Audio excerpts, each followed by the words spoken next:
es deia Alvear, que llavors van intentar per davant, tampoc va entrar i es va quedar sense córrer.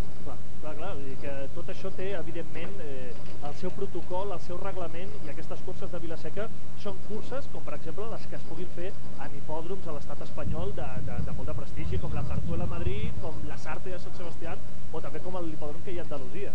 Atenció, perquè em sembla que això està a punt, perquè els cavalls ja els genets els estan movent. I ara s'obren els caixons i arrenca aquesta cursa, la primera cursa. Veiem de moment Bambú en primera posició, seguit d'Aussie Cricket. 1 i 2, atenció, 1, 2 i 3 segurament són els cavalls favorits en aquesta cursa, un que ha quedat molt despenjat. Veiem que el cavall ha quedat despenjat, no hem vist si ha tingut algun problema al caixó o alguna cosa així. De moment veiem que hi ha Bambú agafant la punta, veiem Aussie Cricket. Un altre cavall que coneix molt bé aquesta pista, Aussie Cricket, perquè hi ha participat altres vegades, però Bambú, que de moment ja es marca al davant. Fixeu-vos, dorsal número 1, Aussie Cricket és el segon cavall amb el genet de color taronja, i el tercer cavall, diria, si no m'equivoco, és Tot, no? Tot, Lady Leyes, veiem Guecho també, rosa per fora, Arrebato. Aquí el millor, m'imagino, és agafar l'interior, no? Perquè així fas menys metres, també. Sí. Veiem aquí com passen ara per aquí davant, continua Bambú, Aussie darrere, van molt junts, com podem veure.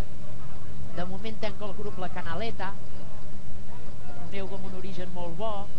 Tot encara continua al davant, dominant la cursa Tot, és el cavall amb el dorsal número 2, durant tota l'estona Tot al davant d'aquesta cursa, marcant una miqueta el ritme. De moment va Bambú, veiem Tot a darrere i Aussie Cricket. Sí senyor, són els cavalls que sembla que per dintre, Bambú, Tot ja es col·loca.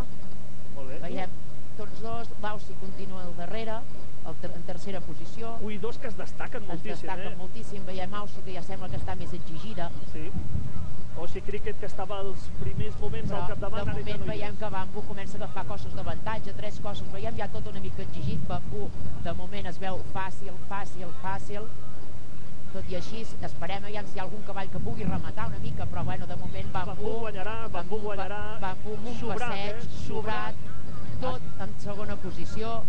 Bambú i veiem a Tot i en tercera posició Lady Leyes. Doncs mira, ja tenim ara no sé si ha estat Lady Leyes, hauríem de mirar com veiem ara veurem la repetició. El que tenim clar són els dos primers, Bambú i Tot són els dos primers en aquesta primera cursa.